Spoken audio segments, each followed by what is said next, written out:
नमस्ते। जय शिवाय। मेलबर्न की क्रूर सर्दी का आनंद उठा रहे हैं हम लोग यहाँ पर। जब आप सारे लोग भारत में गर्मी में हैं, बहुत सारे लोग।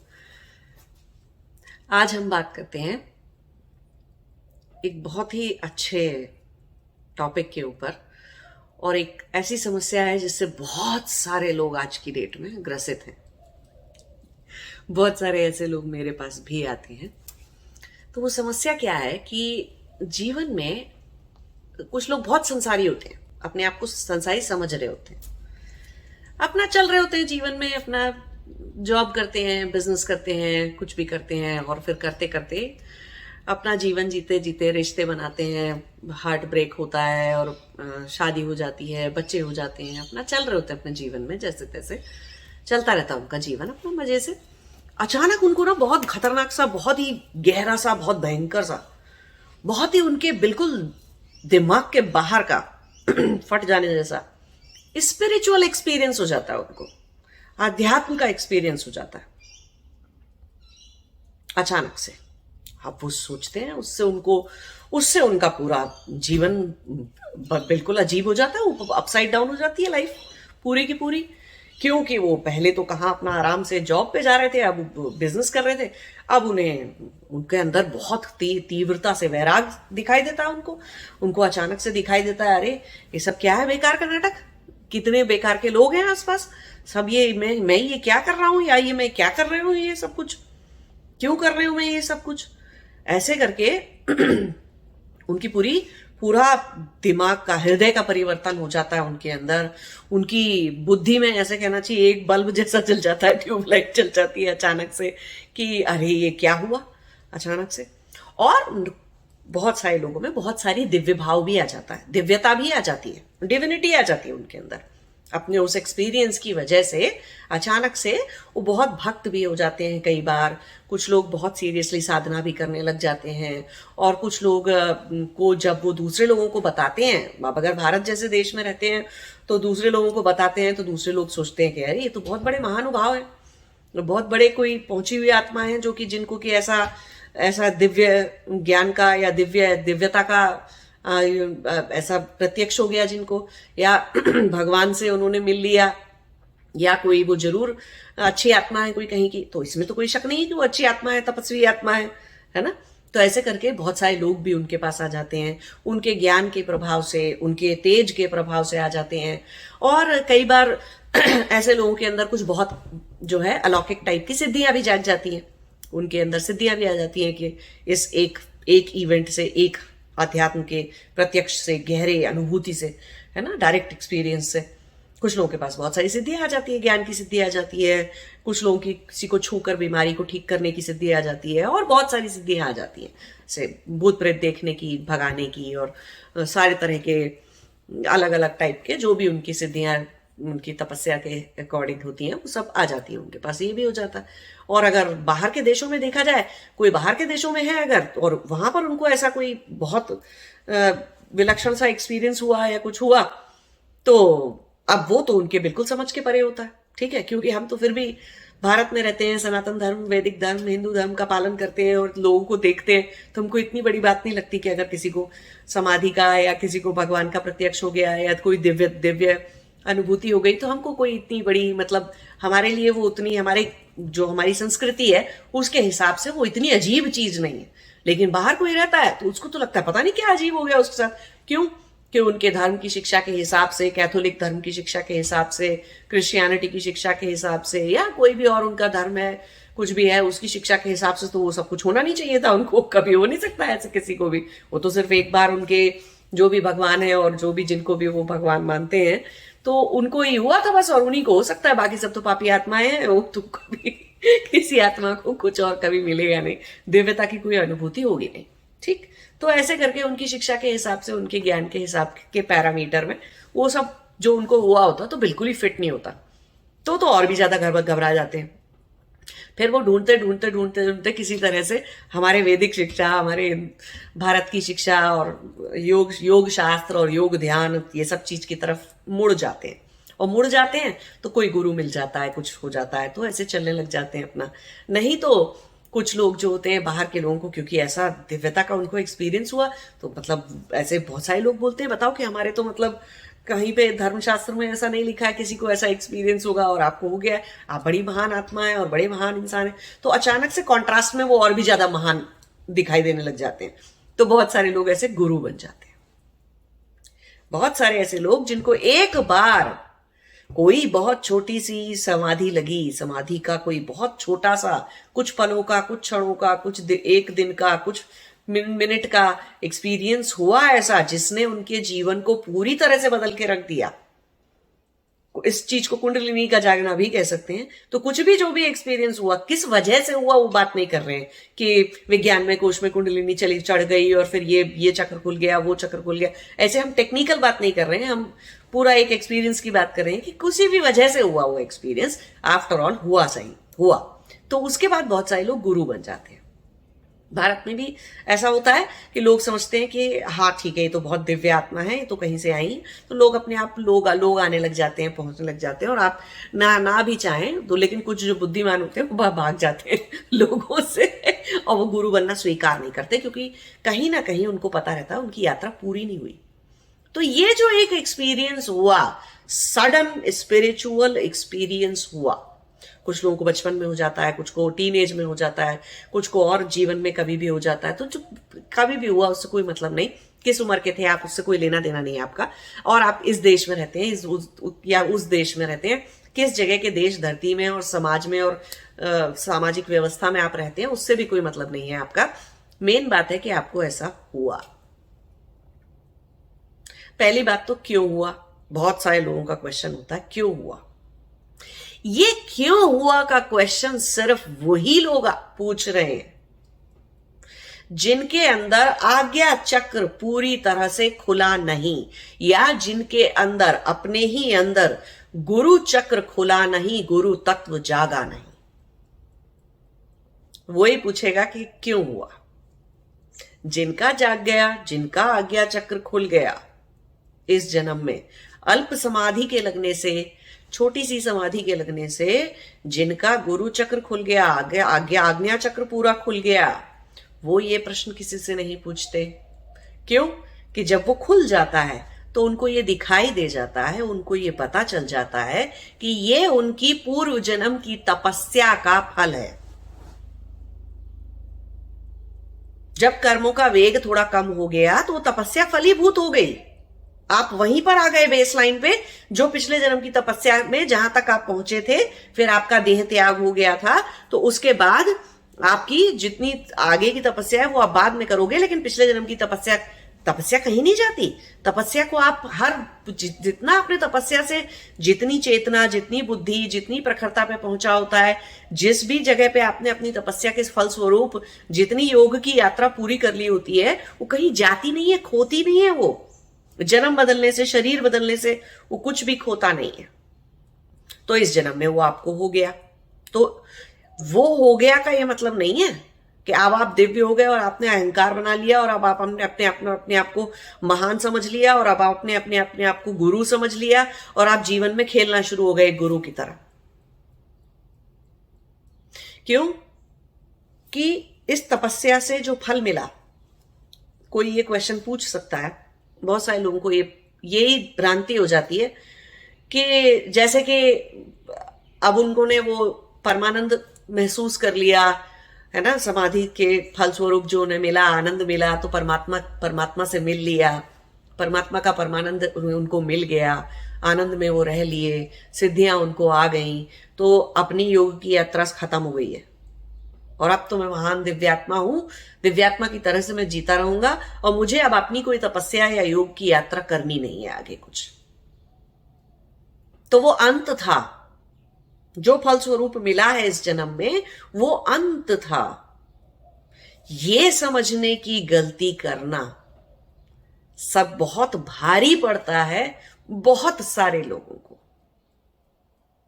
मेरे पास ऐसे बहुत सारे लोग हैं जो कि अमेरिका में रहते हैं और कुछ उनमें से और यूरोप में रहते हैं और बहुत सारे उनमें से भारत में रहते हैं, जिन्होंने कम से कम, कुछ लोगों ने तो 40 साल, कुछ लोगों ने 30 साल, कुछ लोगों ने 20 साल, कुछ लोगों ने 50 साल तक बर्बाद कर दिए इसी भ्रांति में कि उन्हें जो मिला था वो अंत था।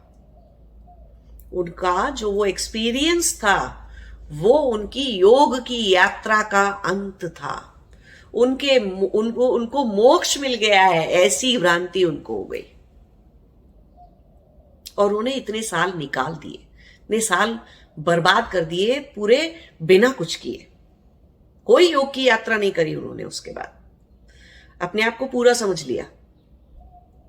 लेकिन ऐसे सारे लोगों से मेरा एक ये कहना है, अगर तो वो यात्रा का, आपकी योग की यात्रा का अंत होता तो जब वो समाधि की अवस्था से आप हटे थे, है ना, समाधि की अवस्था से वो जो आपको डायरेक्ट एक्सपीरियंस हो रहा था, अनुभूति हो रही थी, उस अवस्था से जब आप हटे थे, उतरती है ना वो अवस्था, हटती है, नहीं तो प्राण त्याग ही हो जाएगा। तो रियल समाधि में भी निर्विकल्प में एक टाइम के बाद, वो निर्विकल्प में जब संस्कार सारे निवृत्त हो जाते हैं, मर जाते हैं, जब सब कुछ खत्म हो जाता है, तो अवस्था हटती है, नीचे आती है कुंडलिनी वापस से, है ना, शरीर की चेतना, शरीर में चेतना वापस आती है।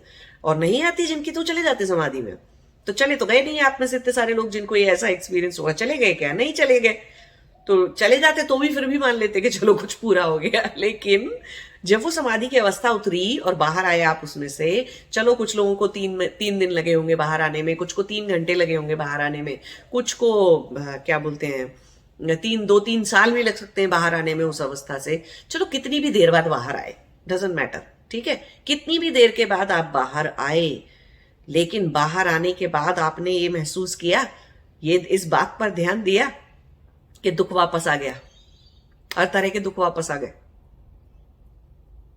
वो जो अंदर से मन में एक कांटे जैसा कुछ चुभता रहता है ना, वैराग होने के बाद कुछ हर वक्त कुछ चुभता रहता है, हर वक्त कुछ अंदर से कैसा लगता है खोखले हो गए हैं, अंदर से कुछ खाया जा रहा है, वैसा वाला दुख वापस आया फिर से।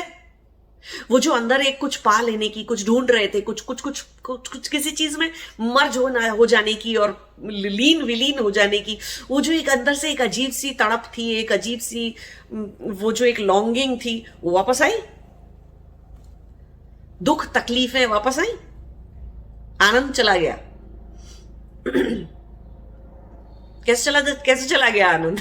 अगर समाधि और वो जो अवस्था थी, वो जो एक्सपीरियंस हुआ था आपको, वो पूर्ण होता, तो उसकी सबसे बड़ी पहचान थी कि परमानंद उसके बाद कभी जाता नहीं है, कभी भी नहीं जाता, एक पल के लिए भी नहीं जाता, एक क्षण के लिए भी परमानंद कहीं जाता नहीं है। और ज्ञान, क्योंकि पूरी तरह से ज्ञान हो चुका होता है, तो दुख का कारण सिर्फ अज्ञान था। तो इसका मतलब है कि अंदर कहीं अज्ञान शेष नहीं है, तो दुख आएगा नहीं। हाँ, अब किसी की डेथ हो गई, कुछ हो गई, तो हम ऐसे शक्ल बना के और से समाज में दिखाने के लिए 2 आंसू भी बहा सकते हैं कि कोई दुखी हो रहा है, उसके दुख से हम दुखी हो सकते हैं। बट हम अंदर से सच में दुखी होते हैं क्या? कभी नहीं होते, हो सकते ही नहीं है। दुखी होने की कैपेबिलिटी ही नहीं रह जाती। चाहे भी तो दुखी होने की कोई कैपेबिलिटी नहीं रह जाती।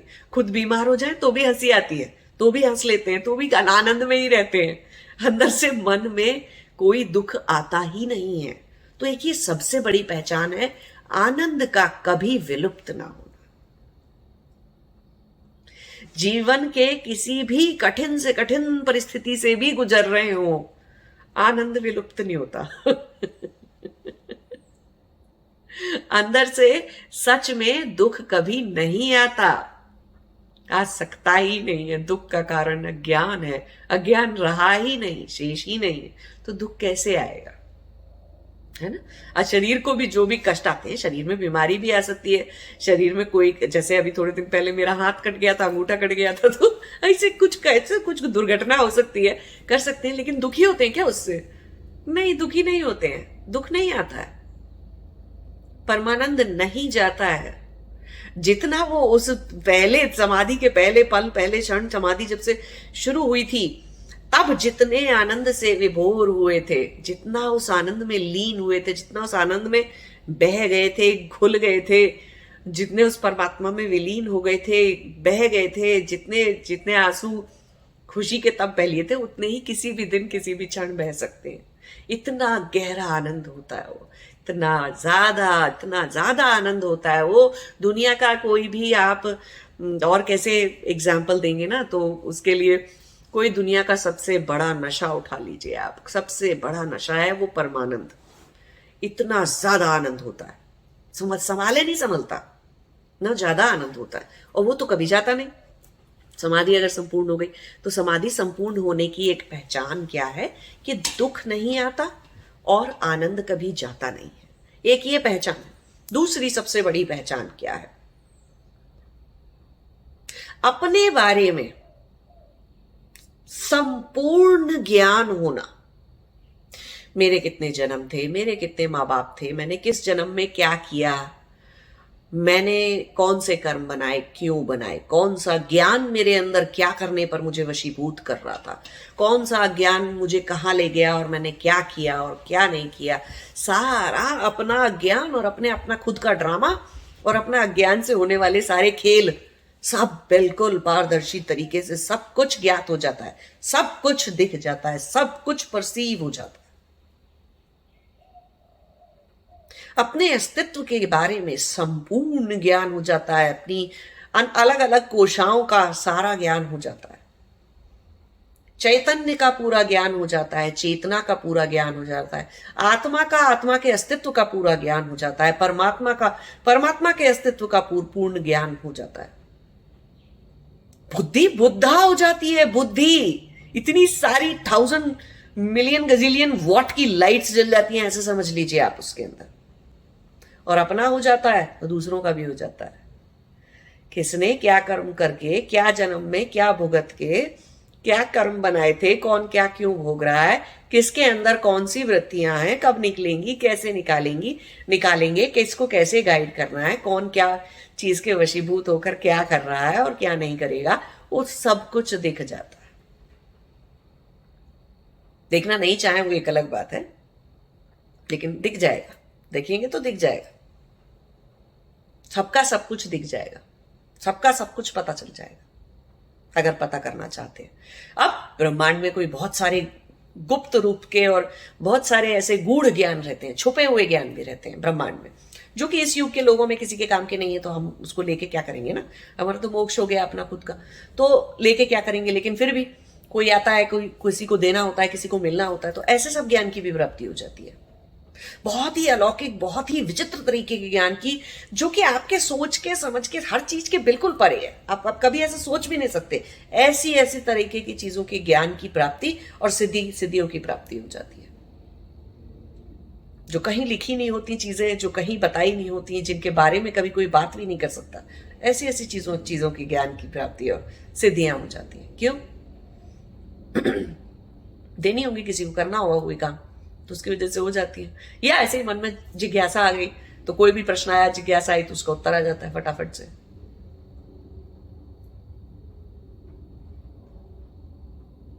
तो ज्ञान में तो ये वाला ज्ञान तो चलो फिर भी छोड़ दीजिए, जो ब्रह्मांड का ज्ञान है उसको हटा दीजिए, चलो एक साइड कर देते हैं।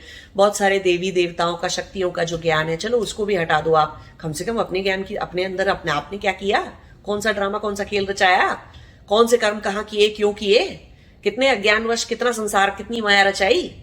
अपना खेल तो दिखना चाहिए था, अपना ड्रामा तो दिखना चाहिए था। क्यों? कि चेतन, आप पूर्णतः चेतन हुए, 100% चेतन हो गए।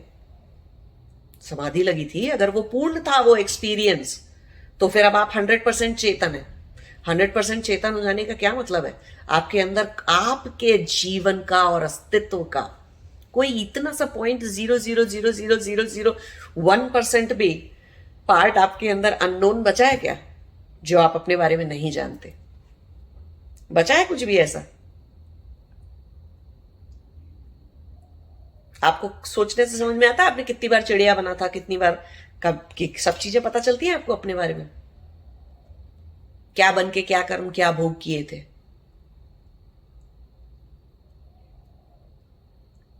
नहीं पता चलता, अगर नहीं ज्ञान हुआ है अगर, तो कैसे वो पूर्ण एक्सपीरियंस था?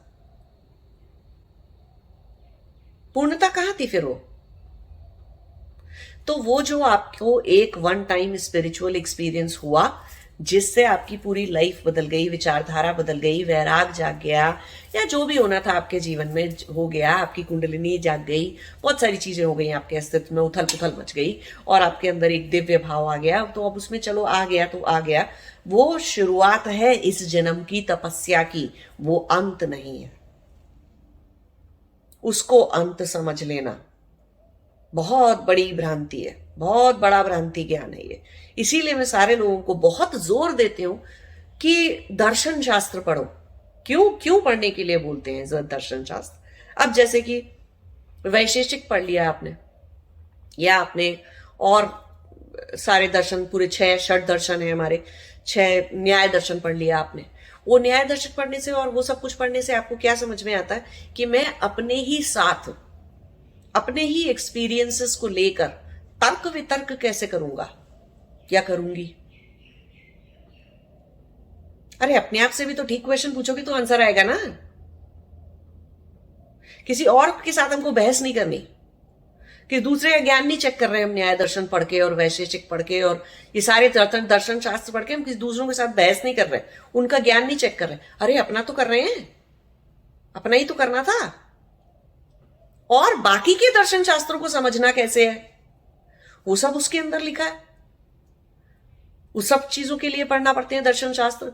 और सबसे बड़ा शास्त्र योग सूत्रास है पतंजलि के, वो क्यों पढ़ने पड़ते हैं? योग शास्त्र, योग ध्यान के लिए, तो वो सब कुछ क्यों पढ़ना पड़ता है? बहुत सारे ही ग्रंथों में और सारे ही जगह पर बहुत सारे शिव सूत्र पढ़ लो, ये पढ़ लो, वो पढ़ लो, सब कुछ पढ़ लो। हर शास्त्र में लिखा हुआ है योग की जर्नी, योग की मात्रा, योग की यात्रा या मोक्ष की यात्रा कैसे करनी चाहिए। सब बहुत सारी किताबों में मिल जाएगा, बहुत सारे गुरुओं की किताब में मिल जाएगा। कहीं भी ये नहीं लिखा हुआ भ्रांतियों से खुद को कैसे बचाना है, अपने आप को भ्रांति ज्ञान होने से कैसे बचाना है। हमने अपने आप को भगवान समझ लिया, एक बार हमें कोई देवी माता मिल गई, तो दिख गई, तो अपना ही प्रोजेक्शन देख लिया, खुश हो गए और उसके बाद अपने आप को दिव्य समझ लिया। उसे समाधि या अपनी योग की यात्रा का या मनुष्य जीवन का ध्येय समझ लिया, लक्ष्य समझ लिया उस बात को, उसको फिर से अंत समझ लिया अपनी योग की यात्रा का। तो बहुत सारे तरह के भ्रम पैदा हो जाते हैं लोगों के अंदर। अब आप गुरु हो गए क्योंकि 4 लोगों ने आपको कहा आप बहुत दिव्य हैं, आप जैसी महान आत्मा दोबारा कभी जन्म लेगी, फलाना ढिमाका, कुछ भी आपको कहकर आपके अंदर अहंकार बना दिया। फिर से बना कैसे? अहंकार बनाने की क्षमता कहां से आई? अज्ञान गया नहीं था इसीलिए तो बन गया, है ना? तो वो अंत नहीं था, वो इस जन्म की तपस्या की शुरुआत थी, वो एक्सपीरियंस आपका। तो क्या कर रहे हैं अब आप?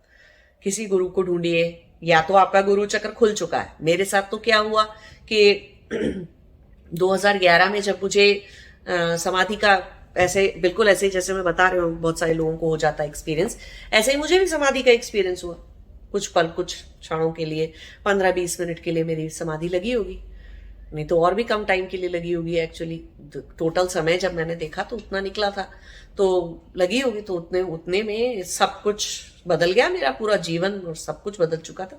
उसके बाद जब वो समाधि की अवस्था में, सबसे पहले तो मुझे अपने कर्मों का ज्ञान हुआ, अपने कर्म दिखने लग गए। कर्म की पूरी व्यवस्था का ज्ञान मुझे उस एक छोटी सी समाधि से हो चुका था।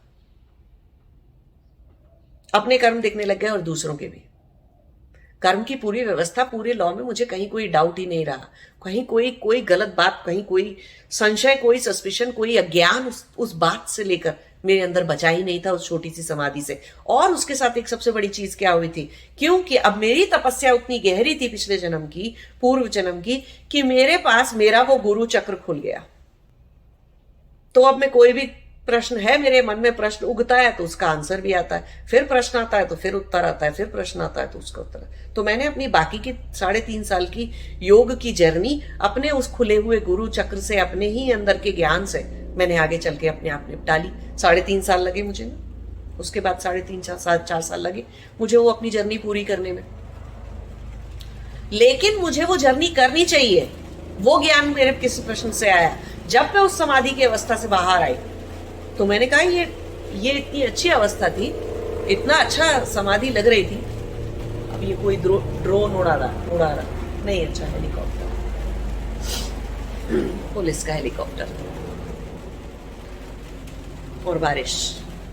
तो जो समाधि की अवस्था में जब गुरु चक्र खुला था, तो जब मैं समाधि की अवस्था से बाहर आई तो मेरा पहला प्रश्न क्या था अपने आप से और भगवान से कि ये रुकी क्यों नहीं, ये टिकी क्यों नहीं, ये मेरी अवस्था चली किस गई, सब कुछ फिर मुझे नॉर्मल सा क्यों दिख रहा है, और मुझे फिर से ऐसे क्यों लग रहा है अंदर से मन में जैसे कि अभी मैं भगवान का बच्चा हूं और मुझे भगवान ने फिर से भगा दिया, फिर से छोड़ दिया, तो मेरी वो अवस्था चली क्यों गई। तब मेरे अंदर से आवाज आई, क्योंकि उस अवस्था को संभालने के लिए अज्ञान और अपने कर्म काटने होंगे और अपने अंदर से अज्ञान पूरी तरह से निकालना होगा।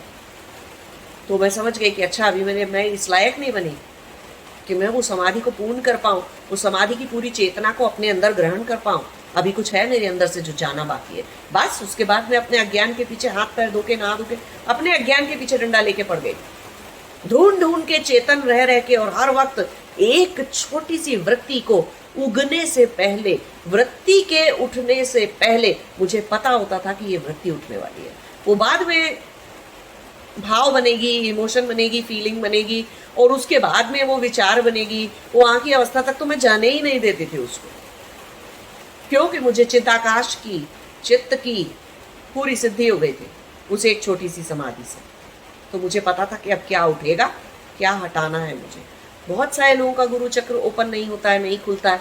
इतनी पूर्व जन्म की गहरी तपस्या नहीं थी कि गुरु चक्र खुल जाए, आज्ञा चक्र पूरा खुल जाए, तीसरी आंख पूरी खुल जाए, उतनी नहीं थी। तब क्या होता है, वो ऐसे लोगों को क्या करना चाहिए, बाहर कोई गुरु ढूंढना चाहिए जाके। कोई भी ऐसा एक्सपीरियंस, आध्यात्मिक एक्सपीरियंस किसी के साथ हो जाए कभी भी, तो उसको सबसे पहले तो शांति से जाके चुपचाप कोई गुरु ढूंढना चाहिए। जब उसकी अवस्था वापस नीचे आ जाती है, आनंद चला जाता है, अज्ञान फिर से आता है, दुख फिर से आता है, तो एक गुरु ढूंढना चाहिए जाके। भगवान से मन से मांगना चाहिए कि भगवान मुझे कोई गुरु दे दो जो मुझे अब मेरी इस जन्म की बची हुई यात्रा को पूरा करने में मदद कर दे, मुझे मार्गदर्शन कर दे मेरा, ऐसे कोई गुरु दे दो मुझे। फिर उन गुरु के पास जाकर और अपना विधिवत तरीके से इस जन्म में तपस्या को आगे बढ़ाना चाहिए। तो ये मतलब था उस अचानक से हुए स्पिरिचुअल एक्सपीरियंस का, वो शुरुआत थी। पूर्व जन्म की तपस्या का फल इस जन्म में आपको बेसलाइन लाने के लिए किया गया था, दिया गया था कि चलो अब तुम ये फल ले लो, अब यहाँ से आगे जाना है तुम्हें। पूर्णता नहीं थी। पूर्णता तभी कहलाएगी वो फल, जो वो स्पिरिचुअल इवेंट जो आपके इस जन्म में हुआ है, वो 100% चेतन, 100% कॉन्शियस हो जाने का, पूरी तरह से चेतन हो जाने का फल नहीं था। आप तो जिए जा रहे थे लाइफ में, कुछ कुछ करे जा रहे थे, संसार में खेल रहे थे। तो आप तब, वो भी एक साइन है अपने आप को भ्रांति से बचाने का। या तो आप पैदा ही ऐसे हुए होते पूर्णतः चेतन, लेकिन नहीं, आप तो पहले खेल कूद रहे थे ना, इधर उधर राग द्वेष अभिनिवेश और अस्मिताएं बनाते हुए डोल रहे थे, खेल कूद रहे थे, अज्ञान के वशीभूत थे ना। अचानक से ये एक्सपीरियंस हुआ। तो इस जन्म की चेतन रहने का फल है क्या? इस जन्म की तपस्या का फल है क्या? नहीं, वो पूर्व जन्म की तपस्या का फल है। इस जन्म की तपस्या का फल तभी मिलेगा जब ये जन्म चेतन रहकर वृत्तियों और संस्कारों को हटाकर बुद्धि से जिया जाएगा। तब जब समाधि लगेगी, पूर्णतः चेतन मनुष्य में चेतनता होगी, जब समाधि के फल स्वरूप, तब आनंद कभी जाएगा नहीं, समाधि पूरी हो जाएगी, तब योग की यात्रा पूरी हो जाएगी। इसीलिए कहते हैं कि ये दर्शन शास्त्र पढ़ने चाहिए। साइंटिफिक वो है, वो साइंटिफिक बेंट ऑफ माइंड से पढ़े जाते हैं, वो वैज्ञानिक दृष्टिकोण से समझे जाते हैं दर्शन शास्त्र। लेकिन बहुत सारे लोग उपनिषद भी पढ़ते हैं, तो उपनिषद पढ़ने का लेकिन तरीका वो नहीं होता। हर शास्त्र को पढ़ने का एक अलग बुद्धि से, अलग तरीके से शास्त्र पढ़े जाते हैं ना। हर तरह का शास्त्र हर तरह से नहीं पढ़ा जाता।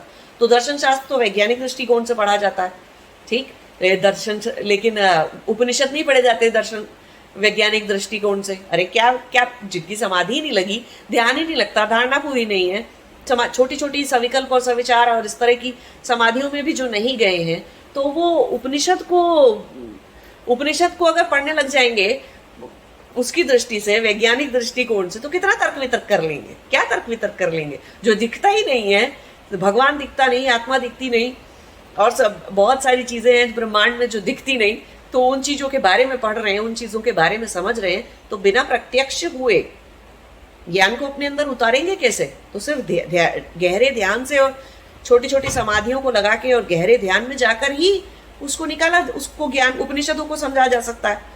उपनिषदों को सिर्फ ऐसे तर्क वितर्क करके और तार्किक बुद्धि से, लॉजिकल रैशनल माइंड से नहीं पढ़ा जा सकता है उपनिषद को।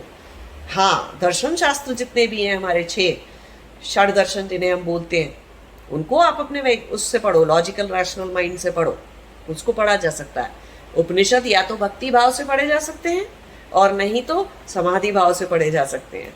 बहुत गहरी गहरी समाधियों में जब आप जाते हो, और छोटी छोटी समाधियां भी आपको कई वर्षों तक लगती रहती हैं, तब आपको उपनिषद का ज्ञान समझ में आता है, नहीं तो नहीं आएगा वो ज्ञान। वो ज्ञान बुद्धि से, हमारे छोटे से दिमाग, छोटी सी बुद्धि से, तार्किक बुद्धि से, लॉजिकल रैशनल माइंड से समझने का नहीं होता है उपनिषद। तो अलग अलग ग्रंथों का अलग अलग यूज है, अलग अलग पर्पज है, अलग अलग तरीके से उनको पढ़ने की तरफ अप्रोच होती है हमारी, है ना। अलग कुछ चीज़ों को जी के प्रत्यक्ष किया जाता है, कुछ को ध्यान समाधि में प्रत्यक्ष किया जाता है, कुछ बातों को, कुछ चीज़ों को। तो किस ग्रंथ को, किस शास्त्र को लॉजिकल रैशनल माइंड से पढ़ना है, किसको भक्ति भाव से पढ़ना है, किस चीज़ को समझने के लिए समाधि चाहिए, गहरा ध्यान चाहिए, किस चीज़ को हम ऐसे ही बैठ के समझ सकते हैं, इतना मुश्किल काम नहीं है ना। थोड़ी सी साधना तपस्या करके भी समझ सकते हैं कुछ चीज़ों को हम। तो वो अलग अलग शास्त्र अलग अलग तरीके के, इस तरीके के होते हैं। तो आपको गुरु के पास जाकर अपनी तपस्या पूरी करनी चाहिए, ठीक है। ये एक सबसे बड़ी समझने की बात है कि उसको अंत नहीं मानना। अगर तो आपकी संपूर्ण तरह से चेतन हो जाने का, कठोर तपस्या का फल इस जन्म में, उसके फल स्वरूप समाधि या स्पिरिचुअल एक्सपीरियंस आपको नहीं हुआ है, और होने के बाद आपका आनंद टिका नहीं है, और ज्ञान पूरा नहीं है, और सारी व्यवस्थाएं, सारी चीजें आप समझते नहीं हैं, तो इसका मतलब समाधि पूर्ण नहीं हुई है, यात्रा खत्म नहीं हुई है। यात्रा पर चलने में फोकस रखिए, खेलने मत लगिए। वो एक एक्सपीरियंस को लेकर इतना खुश मत हो जाइए कि भूल ही जाएं कि अरे जाना कहाँ था, बाकी की यात्रा कौन करेगा। बहुत सारे लोग खेलने कूदने लग जाते हैं, कुछ गुरु बन जाते हैं, ज्यादातर गुरु बन जाते हैं, मैंने देखे बाहर वेस्टर्न कंट्रीज में भी, पाश्चात्य देशों में भी, और अपने भारत देश में भी बहुत सारे लोग गुरु बन जाते हैं। आत्मा ऐसे मतलब दिव्यात्मा टाइप हो जाते हैं, और दूसरे लोगों के लिए भलाई का काम करने लगते हैं, सब कुछ करने लगते हैं, और खुद की स्वयं की यात्रा पूरी करने पर ध्यान नहीं देते, है ना। तो वो गलत अप्रोच है। आपने जो आपका पूर्व जन्म का समाधि का, तपस्या का जो एक्सपीरियंस था, आप उसको कैपिटलाइज कर रहे हो, है ना। संसार के लिए आपने उसे, संसार के बनाए हुए, संसार में जो आपके लक्ष्य हैं, पैसा कमाने के या फेमस हो जाने के, या एक बहुत ही स्पेशल यूनिक बीइंग होके फील करने के, एक अच्छी अस्मिता, गुरु के अस्मिता बनाने के, जो भी आपके ज्ञानवश गोल बने हुए हैं, लक्ष्य बने हुए हैं, उनको पूरी करने के लिए आप अपने पूर्व जन्म की तपस्या के फल को एग्जॉस्ट कर ले रहे हो, खत्म कर ले रहे हो। आप उसके लिए उसे यूज कर रहे हो, है ना, बजाय कि इस चीज में यूज करते कि चलो ये एक हो गया, इसका मतलब अभी ये पूरा नहीं हुआ, अभी मैं अपनी यात्रा पूरी करूंगा इस जन्म में। नहीं तो जन्म बेकार हो जाएगा, मनुष्य का जन्म बेकार हो जाएगा। कोई फर्क नहीं है एक तरह की माया में, जो लोग संसार की माया में रहते हैं वर्सेस जो लोग अपने गुरुडम की माया में रहते हैं, या कुछ लोग जो हैं वो अपने एक्सपीरियंस में ही इतने खुश हो रहे होते हैं, ओतप्रोत होते रहते हैं सारा टाइम, और अपने आप को दिव्य समझते रहते हैं। बाकी की जर्नी पूरी बेकार हो जाती है, इस जन्म का पूरा यूज, मनुष्य देह का, मनुष्य जन्म का पूरा बर्बाद हो जाता है समय। तो क्यों समय बर्बाद करना है, क्यों ध्यान नहीं देना इस बात पर कि वो तो आपको किस फल स्वरूप मिला था, पूर्व जन्म की तपस्या के फल स्वरूप आपको वो अनुभूति हुई थी। आगे क्या कर रहे हैं आप, ये सवाल अपने आप से पूछिए, ये प्रश्न पूछिए अपने आप से। आगे जब वो हो गया, आपको आपके पूर्व जन्म की तपस्या का, अच्छे कर्मों का वो एक फल मिल गया आपको, कर्म के बारे में भी यही बात है। अरे इस जन्म में कोई बच्चा एक बहुत अच्छे धनी परिवार में पैदा हुआ, बहुत रिच परिवार में पैदा हुआ, उसके पास सब कुछ है भोगने के लिए, सब कुछ है, तो इसका क्या मतलब है वो अच्छे कर्म नहीं करेगा इस जन्म में? बंद कर देने चाहिए उसे अच्छे कर्म, या तो कर्म ही कर्म। अगर तो योगी तपस्वी वैरागी है तो ये कर्म ही करने बंद कर देगा, वो अलग बात है। लेकिन इसका ये मतलब तो नहीं कि अच्छे कर्म नहीं, वो नहीं करेगा, क्योंकि उसको पूर्व जन्म की वजह से, अच्छे कर्मों की वजह से जो भोग मिलना था वो मिल गया, वो किसी दिन खत्म हो जाएगा। तब क्या करेगा? खत्म हो जाएगा तब क्या करेगा? फिर खराब भोग शुरू हो जाएंगे, फिर बीमारियां शुरू हो जाएंगी, ऐसी ऐसी चीजें शुरू हो जाएंगी। तब क्या करेगा वो व्यक्ति? तो अच्छे कर्म करना तो बंद नहीं करना चाहिए था, अगर तो संसारी आदमी है वो। ऐसे ही तपस्या का, पिछली जन्म की तपस्या का फल स्वरूप आपको जो मिल गया, और आपका आगे क्या कर्तव्य बनता था कि अब मैं कोई नया संस्कार नहीं बनाऊंगा, जो बचे हैं उन्हें हटाऊंगा। लेकिन नहीं, आप वापस से खेलना शुरू हो गए संसार में। फिर से आपने अपने नए नए संस्कार, वृत्तियां और गहरी बना ली। तो पीछे जाने, आगे जाने की जगह पीछे आ गए फिर से आप। वो पूर्व जन्म की तपस्या के फल स्वरूप आपने उसको कैपिटलाइज कर लिया, गुरु बनने में, शिक्षा दीक्षा देने में, या वैसे ही दिव्य आत्मा बन के जीने में, अपने आप को बड़ा महान समझ लेने में। अस्मिताएं फिर भी पाल लिया आपने।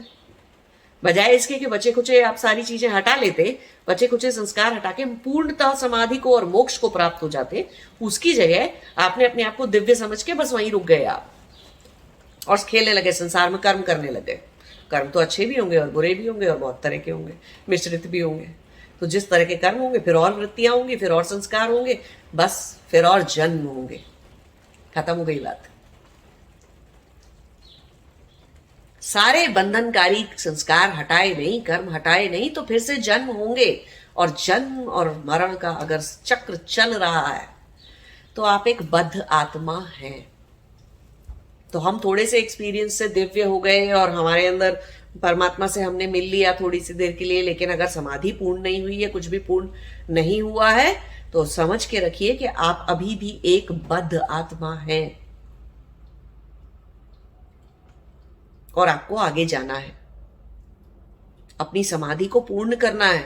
इस बार पूर्ण, अगली बार पूर्ण समाधि होनी चाहिए, चेतन, पूर्णतः चेतन हो जाने चाहिए। आनंद कभी जाना नहीं चाहिए, उसके बाद दुख कभी आना नहीं चाहिए उसके बाद। और ज्ञान पूर्णतः शुद्ध, बिल्कुल शुद्ध, क्रिस्टल के जैसा शुद्ध ज्ञान हो जाना चाहिए, अपने बारे में भी, सबके बारे में, और जिस भी चीज के बारे में। हर तरह का ज्ञान में पूर्णता आ जानी चाहिए। तो आगे जाइए, वरना ये समाधि का जो पूर्व जन्म की तपस्या का फल था, जो इस जन्म में आपको मिला है, उसे बर्बाद मत करिए, उसे खराब मत करिए, है ना। जाइए आगे, अपनी तपस्या को पूरा करिए। नमस्ते, जय शिवाय।